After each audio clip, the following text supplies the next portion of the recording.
ওম শান্তি। আজ 28শে জুন 2024 বাবার অমূল্য মধুর মহাবাক্য শুনব। আজকের মুরলিতে বাবা বলেন, মিঠে মিঠে বাচ্চে অন্তর্মুখী হও, অর্থাৎ চুপ করে থাকো, মুখে কিছু বলো না, প্রতিটি কাজ শান্তিতে করো, কখনো অশান্তি সৃষ্টি করো না। আজকের মুরলির প্রশ্ন, বাচ্চারা, তোমাদেরকে যে কাঙ্গাল করেছে সেই সবচেয়ে বড় শত্রুটি কে? উত্তর, ক্রোধ।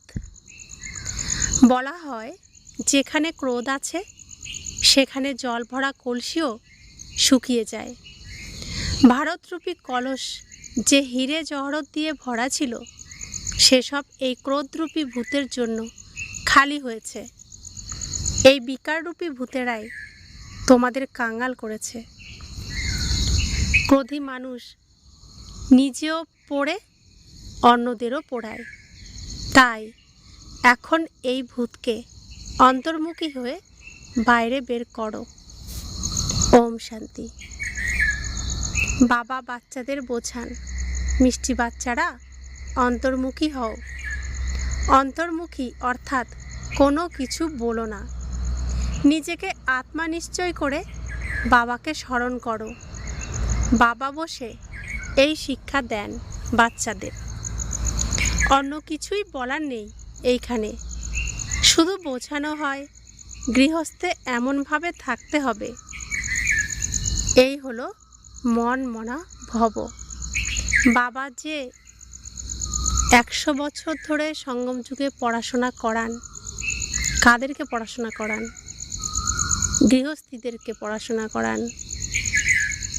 গৃহস্থীদের পবিত্র সুন্দর নারায়ণের যে সংসার ছিল, সেই সংসার ফিরিয়ে আনতে হবে।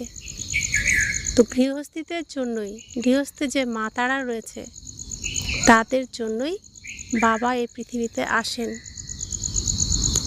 বাবার এই মহাবাক্য গৃহস্থীদের জন্য, গীতার মহাবাক্য গৃহস্থীদের জন্য। তো বাবা বলছেন,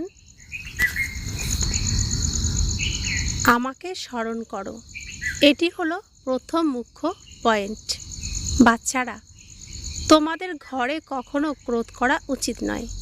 ক্রোধ এমন, যার প্রভাবে জল ভরা কলসিও শুকিয়ে যায়।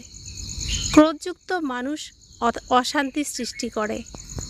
তাই গৃহস্থে থেকে শান্তিতে থাকতে হবে।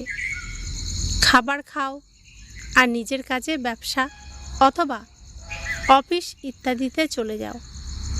সেখানেও সাইলেন্সে থাকা ভালো। সবাই বলে আমাদের শান্তি চাই। এই কথা বাচ্চাদের বলা হয়েছে যে শান্তি সাগর হলেন একমাত্র বাবা। বাবা নিজেই নির্দেশ দেন, আমাকে স্মরণ করো। এতে মুখে কিছু বলার নেই, অন্তর্মুখী হয়ে থাকতে হবে। অফিস ইত্যাদিতে নিজের কাজও করতে হবে, তো তাতেও বেশি কথা বলতে হয় না, খুব মধুর হতে হবে। কাউকেও দুঃখ দেওয়া উচিত নয়। ঝগড়াঝাটি ইত্যাদি করা, এই সবই হলো ক্রোধ। সবচেয়ে বড় শত্রু হলো কাম। দ্বিতীয় নম্বরে হলো ক্রোধ, একে অপরকে দুঃখ দেয়। ক্রোধ বশত কত লড়াই হয়ে যায়। বাচ্চারা জানে সত্যযুগে লড়াই হয় না। এ হলো রাবণের বশীভূত হওয়ার লক্ষণ। ক্রোধী মানুষকে আসুরি সম্প্রদায় বলা হয়। ভূতের প্রবেশ করে রয়েছে যে, এতে কিছুই বলতে হবে না, কারণ সেই মানুষের তো জ্ঞান নেই। সে তো 5 ভূতের বশে রয়েছে, অজ্ঞান হয়ে রয়েছে। 5 ভূত আত্মাকে অজ্ঞান করে নিজে গাড়িটাকে চালাচ্ছে। তো কলিযুগে প্রত্যেক আত্মা এই বিকার রূপী ভূতেদের বশে রয়েছে। আত্মা অজ্ঞান হয়ে রয়েছে। নিজে যে আত্মা সে তো জানেই না, নিজে গাড়ি সেটাই জানে। অর্থাৎ ওই ভূতেরা গাড়িকে চালাচ্ছে, তাই ভাবছে আমি গাড়ি। তো বাবা বলছেন তারা তো ক্রোধ করবে, তাদের তো জ্ঞানই নেই। ক্রোধ যে করে তার সঙ্গে ক্রোধ করলে ঝগড়া লেগে যায়। বাবা বোঝান এই ভূত খুব কঠিন, যাকে যুক্তিযুক্ত হয়ে নিষ্কাশিত করতে হয়। মুখে কোনো কটু কথা বলা উচিত নয়। কটু কথা বলা অত্যন্ত ক্ষতিকর। বিনাশক ক্রোধের বশেই হয়। তো যার মধ্যে ক্রোধ আছে সে সব কিছু হারায়। কটু কথা সবাই বলতে পারে, রাগ সবাই দেখাতে পারে, ক্রোধ সবাই দেখাতে পারে, কিন্তু কঠিন পরিস্থিতিতে শান্ত হয়ে শুধু গুণী ব্যক্তিই পারে। শান্ত হয়ে সব কিছু সামলে নিতে গুণী ব্যক্তিই পারে। যে ঘরে ক্রোধের বাস সেখানে অনেক অশান্তি হয়। ক্রোধ করলে তোমরা বাবার নাম বদনাম করবে। এই ভূতগুলিকে দূর করতে হবে। একবার তাড়িয়ে দিলে অর্ধেক কল্পের জন্য সেই ভূত আর থাকবে না। এই 5 বিকার এখন ফুল ফোর্সে রয়েছে। এমন সময়ে বাবা আসেন যখন বিকার ফুল ফোর্সে থাকে। এই দৃষ্টি খুব ক্রিমিনাল, মুখও খুব ক্রিমিনাল। তো ভূতেরা কন্ট্রোল করছে, চোখকে খারাপ দিকে নিয়ে যাচ্ছে, মুখকে খারাপ কথা বলাচ্ছে, জিভকে খারাপ খাওয়াচ্ছে, কানকে খারাপ শোনাচ্ছে। তো সে তো ভূত, সে তো নোংরাই করবে, আর আমার মধ্যে নোংরাই ভরবে। কী সব না করিয়েছে, কী সব না বলিয়েছে, কী সব না ভাবিয়েছে। যা দেবী দেবতারা ভাবে করে ঠিক তার উল্টোটাই করিয়েছে। আসরিক গুণে নোংরায় প্রত্যেক আত্মা শরীরকে একদম ছি ছি করে দিয়েছে। তো বাবা বলছেন জোরে কথা বললে মানুষ আগুনের মতো জ্বলে ওঠে, আর ঘরেও ক্রোধের আগুন জ্বালিয়ে দেয়। কাম ও ক্রোধ এই দুটি হলো বড় শত্রু। ক্রোধী মানুষ স্মরণ করতে পারে না। যে স্মরণ করবে সদা শান্তিতে থাকবে। যার মধ্যে ক্রোধ থাকবে সে ভগবান তার আসল পিতাকে স্মরণ করতে পারবে না, নিজেও আত্মারূপে স্থিত করতে পারবে না। আর যে নিজেকে আত্মা ভেবে তার আসল পিতা পরমাত্মাকে স্মরণ করবে সে সদা শান্তিতে থাকবে। নিজের মনকে প্রশ্ন করা উচিত, আমার মধ্যে কোনো ভূত নেই তো? মোহের, লোভের ভূত থাকে। লোভের ভূতও কম নয়। এই সবই হলো ভূত, কেননা এরা হলো রাবণ সেনা। রাবণের সেনা হলো কাম, ক্রোধ, লোভ, মোহ, অহংকার। আর বাবার সেনা সুখ, শান্তি, প্রেম, আনন্দ, জ্ঞান, পবিত্রতা, শক্তি। বাবা বাচ্চাদের স্মরণের যাত্রা শেখান, কিন্তু বাচ্চারা এতেই কনফিউজড হয়ে পড়ে, বুঝতে পারে না। কারণ অনেক কাল ভক্তি করেছে। যে ভক্তি অর্থাৎ দেহ অভিমান, অর্ধকল্প দেহ অভিমান রয়েছে। বাহ্যমুখী হওয়ার দরুন নিজেকে আত্মা নিশ্চয় করতে পারে না। তো ভক্তি অর্থাৎ যে যা বলছে তাই শুনছে, নিজে বুদ্ধি দিয়ে বিচার করছে না। তো দেখা যায় মা বাবার কথা না শুনে ছেলে মেয়েরা অন্যের কথা শুনে অন্যের মতে চলে, তারপর নিজের ক্ষতিই করে। তো ভক্ত অন্যের ভক্ত হয়ে যায়, অন্ধ হয়ে যায়, অন্ধ হয়ে তো খারাপ দিকেই যায়। আর নিজের বুদ্ধি দিয়ে, জ্ঞান দিয়ে ভেবে কিছু করলে সে কখনোই খারাপ দিকে যায় না। তো এখন বেশিরভাগ মানুষই বাহ্যমুখী, ঘরে কারোরই মন থাকে না। খাবার থেকে শুরু করে সব কিছু বাইরেই সকলের পছন্দ। তো সবাই বহির্মুখী, কখন ঘর থেকে বেরোবে, সবারই ভাবনা থাকে বাইরের দিকে যাওয়ার। তো বাবা বলছেন, বাহ্যমুখী হওয়ার দরুন নিজেকে আত্মা নিশ্চয় করতে পারে না। বাবা খুব জোর দিয়ে বলেন, নিজেকে আত্মা নিশ্চয় করে বাবাকে স্মরণ করো। কিন্তু তারা পারেই না। অন্য সব কথা বিশ্বাসও করে, তারপরে বলে স্মরণ করব কিভাবে, কোনো কিছু তো দেখা যাচ্ছে না। তাদেরকে বোঝানো হয়, তোমরা নিজেদের আত্মা নিশ্চয় করো। এই কথাও জানো তিনি হলেন অসীম জগতের বাবা। মুখে শিব শিব বলার দরকার নেই, অন্তরে জ্ঞান আছে, তাই না? আমি হলাম আত্মা। মানুষ শান্তি চায়, শান্তি সাগর তিনিই হলেন পরমাত্মা। অবশ্যই অবিনাশী স্বর্গের অধিকারও তিনিই দেবেন। তো পিতা অবিনাশী, আমি আত্মা অবিনাশী, আর স্বর্গ অবিনাশী। তো পিতা অবিনাশী, আমি আত্মা অবিনাশী, তো অবিনাশী শান্তি, অবিনাশী সুখ, অবিনাশী প্রেম, অবিনাশী আনন্দ কে দেবেন? যে অবিনাশ সেই দেবেন। তো একমাত্র পরমপিতা পরমাত্মার কাছ থেকেই আমরা সত্য সুখ, সত্য শান্তি, সত্য প্রেম, সত্য আনন্দ পেতে পারি, যা কখনো শেষ হবে না। এখন বাবা বোঝাচ্ছেন, আমাকে স্মরণ করো, তাহলে শান্তি হয়ে যাবে এবং জন্ম জন্মান্তরের বিকর্ম বিনাশ হবে। অন্য কোনো কিছু নেই। অশান্তি দূর করার, দুঃখ দুর্দশা দূর করার আর অন্য কোনো কিছুই নেই। এই একটিই মাত্র রাস্তা আছে। সত্য পিতার কাছ থেকে সত্য সব কিছুই আমরা প্রাপ্ত করতে পারি। মিথ্যা রাবণের কাছ থেকে আমরা মিথ্যাই প্রাপ্ত করেছিলাম, আর মিথ্যার দুনিয়াতেই আমরা আমাদের সংসার রচনা করেছিলাম। বাবা বলছেন, কোনো বিশাল লিঙ্গরূপ নেই, আত্মা সূক্ষ্ম, বাবাও হলেন সূক্ষ্ম।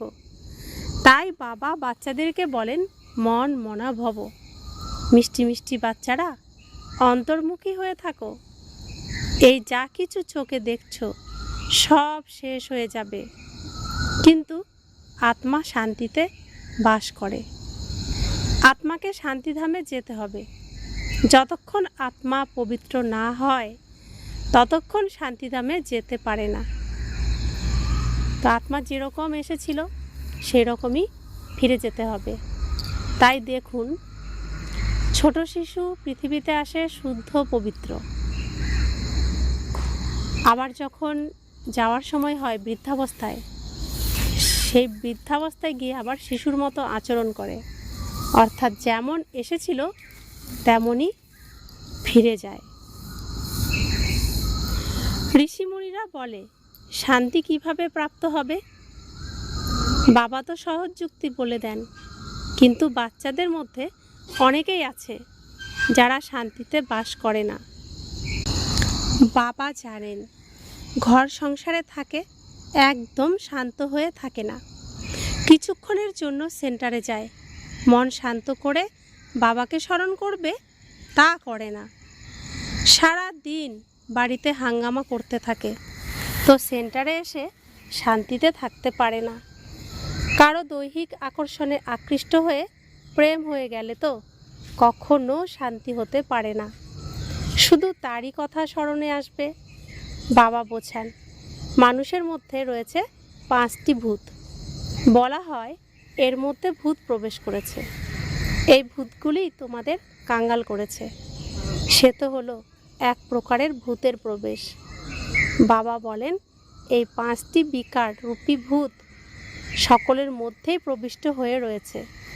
এই ভূতগুলিকে তাড়ানোর জন্যই বাবাকে আহ্বান করে, বাবা এসে আমাদের শান্তি দাও, এই ভূতগুলিকে তাড়ানোর যুক্তি বলে দাও। এই বিকাররূপী ভূত তো সবার মধ্যে আছে। এ যে হলো রাবণ রাজ্য। সবচেয়ে বড় ভূত হলো কাম, ক্রোধ। বাবা এসে ভূত ভাগিয়ে দেন। তার পরিবর্তে বাবার কিছু পাওনা হওয়া উচিত, তাই না? তিনি ভূত প্রেত ভাগিয়ে দেন, প্রাপ্তি কিছুই হয় না। এই কথা তো বাচ্চারা জানে। বাবা আসেন সম্পূর্ণ বিশ্বের ভূত তাড়াতে। এখন সম্পূর্ণ বিশ্বে সবার মধ্যে ভূতের প্রবেশ রয়েছে। দেবতাদের মধ্যে কোনো ভূত থাকে না, না দেহ অভিমানের, না কাম, ক্রোধ, লোভ, মোহ, অহংকারের, কিছুই থাকে না। লোভরূপী ভূতও কম নয়। এই খাই সেই খাই, অনেকের মধ্যে এই ভূত থাকে। তো আমাদের শ্রীকৃষ্ণ হলেন নির্বিকারী।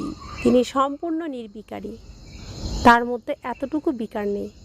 তিনি অহিংসক, তিনি কখনো হিংসার কাজ করতে পারেন না। তিনি সব সময় মর্যাদায় থাকেন। আর তিনি সর্বগুণ সম্পন্ন, ষোলকলা সম্পন্ন। দেবতা হতে হলে এমন প্রত্যেককেই হতে হবে। তো দেবতা হলেন এরকম সর্বগুণ সম্পন্ন আমাদের শ্রীকৃষ্ণর মতো। তো বাবা বলছেন অনেকের মধ্যে এই ভূত থাকে, তারা নিজের মনে বুঝতে পারে যথার্থই আমাদের মধ্যে কামরূপী ভূত আছে, ক্রোধরূপী ভূত আছে। তাই এই বিকাররূপী ভূত তাড়াতে বাবাকে এত মাথা খাটাতে হয়। বাবা প্রত্যেক দিন তার শ্রেষ্ঠ বাচ্চাদের নিয়ে মিটিং করেন। কতভাবে তিনি যুক্তি রচনা করেন বিকার মুক্ত করার জন্য, ভূতেদের থেকে ছাড়ানোর জন্য, রাবণের জেলখানার থেকে ছাড়ানোর জন্য। দেহ অভিমানে এলে ইচ্ছে হয় এমন করি বা আলিঙ্গন করি, তখন সম্পূর্ণ উপার্জন শেষ হয়ে যায়। ক্রোধের অবস্থাও এই একই রকমই। ক্রুদ্ধ হয়ে পিতা সন্তানকে মারে, সন্তান পিতাকে, স্ত্রী নিজের স্বামীকে। জেলে গিয়ে তোমরা দেখো বিভিন্ন রকম কেস থাকে। এই বিকাররূপী ভূতের প্রবেশ ঘটে বলেই ভারতের এমন দুরবস্থা হয়েছে। ভারতরূপী বিশাল কলসটি যে হীরে জহরত দিয়ে ভরা ছিল, সেসব এখন নিঃস্ব হয়েছে। কথায় বলে ক্রোধের প্রভাবে জল ভরা কলসিও শুকিয়ে যায়। অতএব ভারতের অবস্থাও তেমন হয়েছে। এই কথা কেউ জানে না। বাবা স্বয়ং আসেন ভূত নিষ্কাশন করতে। যে কর্ম কোনো মানুষের পক্ষে সম্ভব নয়, এই 5টি ভূত খুব সাংঘাতিক। অর্ধকল্প এই ভূতের প্রবেশ থাকে। এই সময় তো কোনো কথাই নেই। কেউ যতই পবিত্র থাকুক, কিন্তু জন্ম তো বিকার দ্বারা হয়েছে, ভূত তো আছে, তাই না? 5টি ভূত ভারতকে একেবারে কাঙ্গাল করেছে। ড্রামা কীরকম তৈরি করা হয়েছে, যা বাবা বসে বোঝাচ্ছেন। ভারত কাঙ্গাল হয়েছে, বিদেশ থেকে ঋণ নিতে হচ্ছে। ভারতের জন্যই বাবা বোঝান, এখন বাচ্চারা তোমরা এই পড়াশোনা করে কত ধন প্রাপ্ত করো। এ হলো অবিনাশী পাঠ, যা অবিনাশী বাবা পড়ান। ভক্তিমার্গে কত সামগ্রী আছে। ব্রহ্মা বাবা শৈশব থেকে গীতা পাঠ করতেন এবং নারায়ণের পূজা করতেন, যদিও কিছু বুঝতেন না। আমি আত্মা, তিনি আমাদের পিতা, এইসব কথার বোধ ছিল না। তাই প্রশ্ন করে কিভাবে স্মরণ করব? আরে তোমরা তো ভক্তিমার্গে স্মরণ করেছো। হে ভগবান, এসো, উদ্ধার করো, আমাদের গাইড হও। গাইডনেস লাভ হয় মুক্তি, জীবন মুক্তির জন্য। বাবা এই পুরানো দুনিয়ার প্রতি ঘৃণা ধরিয়ে দেন। এই সময় সবার আত্মা কালিমাযুক্ত বা অসুন্দর হয়ে আছে। তাহলে তাদের সুন্দর দেহ প্রাপ্ত হবে কিভাবে? দ্বাপর যুগ থেকে কলিযুগ পর্যন্ত আত্মা বিকারে থাকে আর নিজেকে নোংরা, একদম কালো বানিয়ে ফেলে কালি মাখতে মাখতে।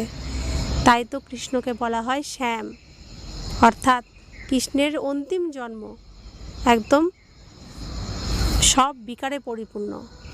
তাই কৃষ্ণ হলো শ্যাম, কালো হয়ে গেছে। ভগবান এসে তাকে সুন্দর করে তোলেন, তাই বলা হয় শ্যাম সুন্দর। তো বাবা বলছেন, গায়ের রং যতই ফর্সা হোক কিন্তু আত্মা তো কালো। যাদের সুন্দর ফর্সা শরীর থাকে তাদের নিজের সৌন্দর্যের অনেক নেশা থাকে। মানুষ এই কথা জানতে পারে না যে আত্মা সুন্দর কিভাবে হয়, তাই তাদের বলা হয় নাস্তিক, অর্থাৎ ঈশ্বরে অবিশ্বাসী।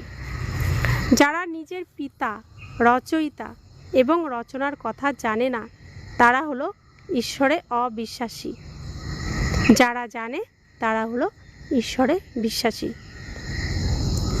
তো আমরা যখন সকলের কাছে বাবার পরিচয় দিই, বাবা এসেছেন, আমরা সকলকে এই মেসেজ দিই, তো তারা বলে আমাদের একজনই পিতা, লৌকিক পিতা, আমাদের আর কোনো পিতা নেই। কিন্তু তারাই আবার শিব বাবার মন্দিরে গিয়ে বলে শিব বাবা, ভোলা বাবা। আবার মা দুর্গার মন্দিরে গিয়ে বলবে মা, মা দুর্গা, মা কালী, মা লক্ষ্মী। তো তাদেরকে আবার মা বলে ডাকবে। তো মা বলে ডাকলে সে যে নিজেই সন্তান হয়ে যায়, তাহলে লৌকিক মা ছাড়াও যে মা আছে, বাবা আছে বলে দেয়, তা তাদের বুদ্ধিতে আসে না। তো বাবা বলছেন, তারা তো অজ্ঞানী, তারা তো এমনই করবে, ভূতেরা যা করাবে তারা তাই করবে, কিন্তু তোমরা তাদের উপর অসন্তুষ্ট হয়েও না। তারা তো তোমাদের ছোট ভাই, তাদের জেলখানার থেকে মুক্ত করতে হবে, ওই পরিস্থিতির থেকে তাদেরকে বের করে আনতে হবে। বাবা বলেন, বাচ্চারা, বাবা বসে কত ভালোভাবে তোমাদের বোঝান। প্রত্যেকে নিজেকে প্রশ্ন করো, আমাদের মধ্যে কতখানি পরিচ্ছন্নতা আছে, কতখানি আমরা নিজেদের আত্মা নিশ্চয় করে বাবাকে স্মরণ করি। স্মরণের শক্তির দ্বারাই রাবণকে জয় করতে হবে। এর জন্য শরীরের শক্তিশালী হওয়ার ব্যাপার নেই। এই সময় সবচেয়ে শক্তিশালী রাষ্ট্র হলো আমেরিকা, কারণ তাদের কাছে ধন সম্পদ, বারুদ ইত্যাদি অনেক আছে, অর্থাৎ শক্তি হয়ে গেল পার্থিব, মৃত্যুর জন্য জড়ো করা। বাচ্চাদের বুদ্ধিতে রয়েছে আমরা বিজয়ী হব। তোমাদের হলো রুহানি শক্তি, আধ্যাত্মিক শক্তি, আত্মার শক্তি।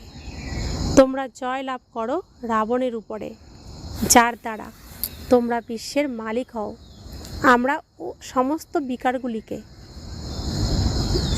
বশ করে একদম নিজেকে পরিষ্কার করে ঈশ্বরীয় গুণে, দৈবী গুণে ভরে আমরা দৈব গুণ লাভ করি এবং দেবত্ব লাভ করি। আমাদের যুদ্ধই হলো অশুভ থেকে মুক্ত হয়ে শুভ স্থাপন করা। তো বাবা বলছেন, তোমাদের উপরে কেউ জয়লাভ করতে পারে না, অর্ধকল্পের জন্যে কেউ ছিনিয়ে নিতে পারবে না, এবং অন্য কেউ আবার অবিনাশী উত্তরাধিকার প্রাপ্ত করতে পারে না। তোমরা কি স্বরূপ ধারণ করো সে নিয়ে একটু বিচার করো। তো আমরা যে ব্রহ্মাকুমারী হয়েছি বা ব্রহ্মাকুমার হয়েছি, ব্রহ্মার দ্বারা আমাদের অলৌকিক জন্ম হয়েছে। এই জন্ম আমার ইচ্ছা অনুযায়ী হয়নি, এই জন্ম হয়েছে ভগবানের ইচ্ছা অনুযায়ী। তিনি আমাকে খুঁজে বের করেছেন, কোটির মধ্যে কেউর মধ্যে আমি একজনকে সিলেক্ট করেছেন ঈশ্বরীয় কাজে সাহায্য করার জন্য, এই পৃথিবীকে বিষমুক্ত করার জন্য, শান্তি স্থাপন করার জন্য। তো এত শ্রেষ্ঠ সৌভাগ্য তিনিই দিয়েছেন। তিনি যাকে সিলেক্ট করবেন না সে অবিনাশী উত্তরাধিকার অর্থাৎ সত্যযুগে যাওয়ার অধিকারও প্রাপ্ত করতে পারবে না। তোমরা কি স্বরূপ ধারণ করো সে নিয়ে একটু বিচার করো। আমরা ছিলাম দৈবী গুণে পরিপূর্ণ দেবত্বের অধিকারী, বিশ্বের মালিক। আজ তা আমরা হারিয়ে ফেলেছি। তো তাই বাবা আমাদেরকে আমাদের স্বরূপকে স্মরণ করতে বলছেন। বাবাকে তো খুব ভালোবাসে, আর বাবাকে খুব ভালোবেসে স্মরণ করতে হবে এবং সদর্শন চক্রধারী হতে হবে। তারা ভাবে সদর্শন চক্র দিয়ে বিষ্ণু সকলের মাথা কেটেছিলেন, কিন্তু এখানে হিংসার কোনো কথাই নেই। শ্রীকৃষ্ণ নির্বিকারী অহিংসক। তিনি কখনো হিংসক কর্ম করতে পারেন না। তার চক্র হলো নিজেকে দর্শন করার। তার মধ্যে বিকারের প্রবেশ বা অসুরের প্রবেশ করছে না তো, করলেই সেই অসুরকে চক্র ঘুরিয়ে সঙ্গে সঙ্গে বিনাশ করা। এই জন্যই সদর্শন চক্র বিষ্ণুকে দেওয়া হয়েছে। সুতরাং মিষ্টি মিষ্টি বাচ্চাদের বাবা বলেন, মিষ্টি বাচ্চারা, তোমরা কি ছিলে, এখন নিজের অবস্থা দেখো। তোমরা যতই ভক্তি ইত্যাদি করেছিলে, কিন্তু ভূত তাড়াতে পারোনি। আরও ভূতেরা তোমাদের উপর বশ করেছে। এখন অন্তর্মুখী হয়ে দেখো, আমাদের মধ্যে কোনো ভূত আছে কি? কারো প্রতি মোহ রাখলে বা আঁকড়ে থাকো, তাহলে বুঝে নিও যা কিছু উপার্জন জমা হয়েছিল সব শূন্য হয়ে গেল। তাদের মুখ দর্শন করতেও বাবার ভালো লাগবে না। তারা তো যেন অস্পৃষ্ট হয়ে গেল। বাবা বলছেন, যাদের মধ্যে ভূত বাস করে আর যাদের সমস্ত দৈবী উপার্জন, ঈশ্বরীয় খাজানা উপার্জন হয়েছিল, ভূতের বশে তাদের উপার্জন হারিয়েছিল, বাবা তাদের মুখ দর্শনও করতে চান না। তারা অস্পৃশ্য হয়ে গেল, তাদের স্পর্শ করতেও ইচ্ছা হয় না। স্বচ্ছ নয়, তারা ছি ছি নোংরা হয়ে যায়। তারা বিবেকের দংশন হতে থাকবে, তাদের বিবেকের দংশন হতে থাকবে। যথার্থই আমি অস্পৃশ্য। বাবা বলেন, দেহ সহ সব কিছু ভুলে যাও, নিজেকে আত্মা নিশ্চয় করো। এই অবস্থায় স্থির হয়ে থাকলে তোমরা দেবতা হবে। সুতরাং কোনো ভূতের আগমন হওয়া উচিত নয়। বাবা বোঝাতে থাকেন, নিজের চেকিং করো। অনেকের মধ্যেই ক্রোধের বিকার আছে, গালাগালি না করে থাকতে পারে না, তারপরে ঝগড়া চলতে থাকে। ক্রোধ তো খুব খারাপ। ভূত তাড়িয়ে একদম ক্লিয়ার হতে হবে। শরীরের কথা যেন স্মরণে না আসে, তবেই উঁচু পদের অধিকারী হতে পারবে। তাই 8 রত্নের কথা প্রসিদ্ধ আছে। তোমরা জ্ঞান রত্ন প্রাপ্ত করো রত্নে পরিণত হওয়ার জন্য। বলা হয় ভারতে 33 কোটি দেবতারা বাস করতেন, কিন্তু তাদের মধ্যে 8 রত্ন পাস উইথ অনার হবে।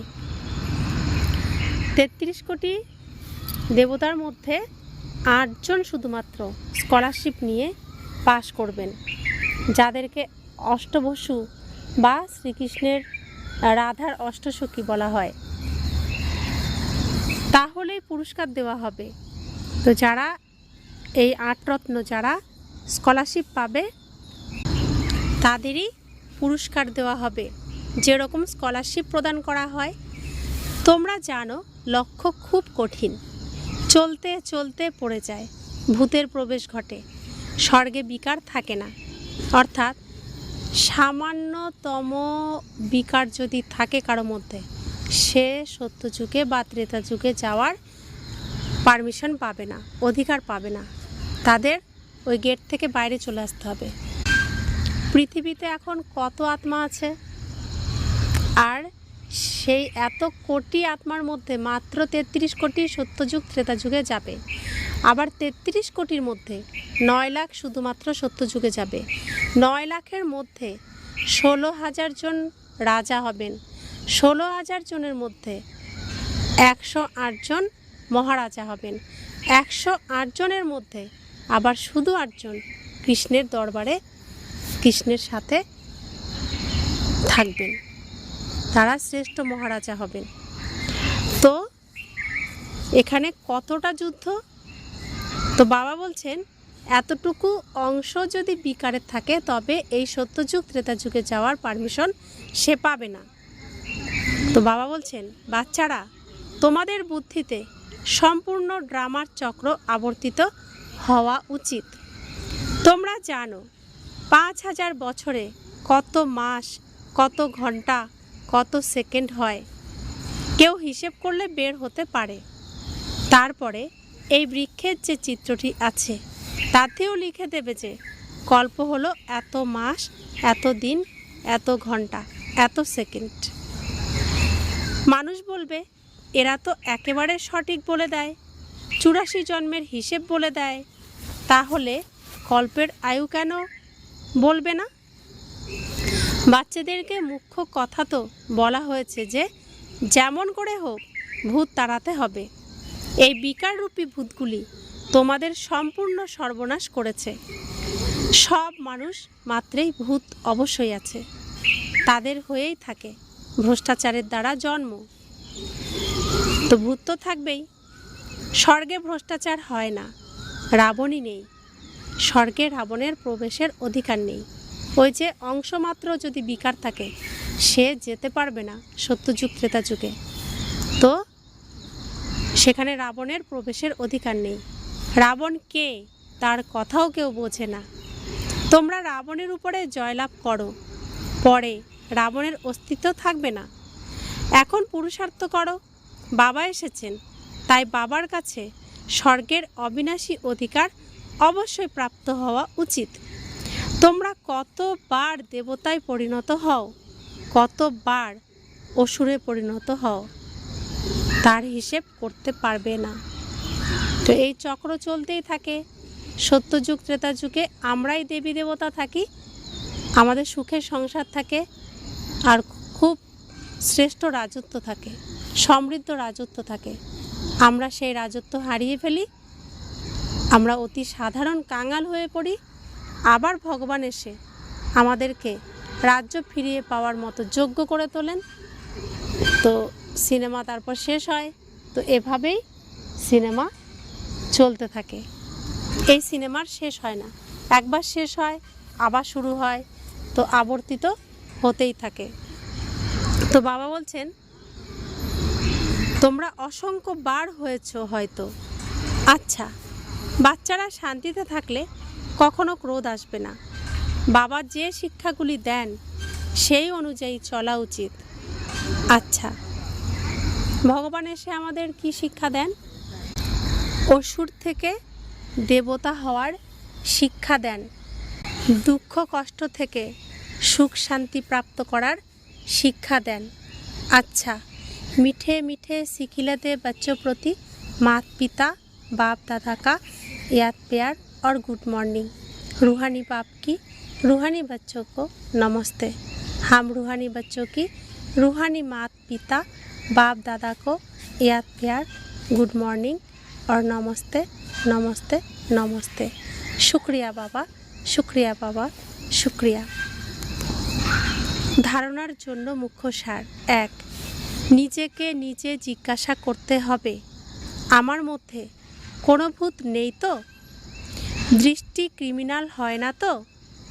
জোরে কথা বলার বা অশান্তি সৃষ্টি করার সংস্কার নেই তো? লোভ মোহরূপী বিকার বিরক্ত করে না তো? তো বাবা আমাদের এত উচ্চ শিক্ষা দিচ্ছেন, প্রত্যেক দিন সকালবেলা সন্ধেবেলা আমাদেরকে স্নান করাচ্ছেন, আবার খাইয়ে দিচ্ছেন, পরিষ্কার করে দিচ্ছেন। তো সারা দিনে সারা রাতে আমরা আবার নিজেকে নোংরা করি না তো? যদি নোংরা করি তো সেই নোংরাকে পরিষ্কার করতে হবে। তো কোনো রকম বিকার অংশ মাত্র যেন আমি আত্মাকে নোংরা করতে না পারে, সব সময় আমাদেরকে অ্যাটেনশানে থাকতে হবে। 2, কোনো দেহধারীর প্রতি মোহ রাখবে না। দেহ সহ সব কিছু ভুলে স্মরণের যাত্রার দ্বারা নিজের মধ্যে আত্মিক বল রুহানি শক্তি ভরতে হবে। একবার ভূত তাড়িয়ে অর্ধকল্পের জন্য মুক্তি পেতে হবে। তো বাবা বলছেন দেহের মধ্যে ভূত থাকে, তো তুমি নিজের দেহকেও মনে রাখবে না। দেহ মাটি, তো মাটিতে পা তুমি দেবে না। তুমি সব সময় মাটির ঊর্ধ্বে থাকবে, আকাশে থাকবে। তুমি আত্মারূপী সূর্য, তুমি সব সময় নিজের সিংহাসনেই থাকবে। সিংহাসন থেকে পা যেন মাটিতে না পড়ে, নোংরায় যেন তুমি পা না দাও। তাই নিজের শরীরকেও তুমি ভুলে যাও, আর অন্যের শরীরের দিকে তো তুমি তাকিয়েই না। বরদান, ঈশ্বরীয় বিধানকে বুঝে নিয়ে বিধির দ্বারা সিদ্ধি প্রাপ্তকারী ফার্স্ট ডিভিশনের অধিকারী ভব। এক কদম সাহস তো পদমগুণ কদমের সহায়তা। ড্রামাতে এই বিধানের বিধি নির্ধারিত রয়েছে। যদি এই বিধানে না থাকতো তাহলে সবাই নতুন দুনিয়াতে প্রথমেই রাজা হয়ে যেত। নম্বর অনুসারে হওয়ার বিধান এই বিধির কারণেই হয়। তো কতখানি চাও সাহস রাখো আর বাবার সহায়তা নাও। তো বাবা বলছেন তুমি যতখানি চাও তুমি সাহস রাখো আর ততখানি বাবার সহায়তা নাও। এই একটাই সুযোগ, আর একবারই এই সুযোগ পাওয়া যায়। তো বাবা বলছেন সমর্পিত বাচ্চা হও বা প্রবৃত্তিতে থাকা বাচ্চা, অধিকার সকলের জন্য সমান, কিন্তু বিধির দ্বারাই সিদ্ধিপ্রাপ্ত হবে। তো বাবা বলছেন প্রত্যেকেই আমার বাচ্চা, আর প্রত্যেকের জন্যই আমার আলমারি খোলা। তো যে যত পারবে নিয়ে নাও, সে যেই বাচ্চাই হও না কেন, বাবার শ্রীমতে যে অ্যাকুরেট চলবে সে সম্পূর্ণই প্রাপ্ত করবে। তো বাবা বলছেন এই ঈশ্বরীয় বিধানকে বুঝে অমনোযোগিতার লীলাকে সমাপ্ত করো, তাহলে ফার্স্ট ডিভিশনের অধিকার প্রাপ্ত হয়ে যাবে। তো প্রবৃত্তিতে থাকো, ঝঞ্ঝাটে থাকো, তার কোনো কিছুই যায় আসবে না যদি তুমি বিধির দ্বারা সিদ্ধি প্রাপ্ত করো। ঈশ্বরীয় শ্রীমতে চলে তুমি সমস্ত উপার্জন তুমি প্রাপ্ত করো, তবে তুমি ফার্স্ট ডিভিশনের অধিকার প্রাপ্ত করবে। যেমন ব্রহ্মা বাবা নিজে প্রবৃত্তি মার্গের, কিন্তু তিনি তো নাম্বার 1 হয়েছেন। তো সেরকম আমরাও পুরুষার্থ করলে আমরাও 8 রত্ন হতে পারি। এই শ্রেষ্ঠ সুযোগ একবারই প্রাপ্ত হয়, এই সৌভাগ্য একবারই প্রাপ্ত হয় প্রত্যেক 5000 বছরের এই নাটকে। স্লোগান, সংকল্পের খাজানার প্রতি ইকোনমির অবতার হও। তো বাবা বলছেন সংকল্প হলো বীজ আর তোমার বুদ্ধি হলো জমি। তো সেই বুদ্ধিরূপী জমিতে শ্রেষ্ঠ সংকল্পরূপী বীজ বপন করো, তবে তুমি শ্রেষ্ঠ ফল প্রাপ্ত করবে। ওম শান্তি।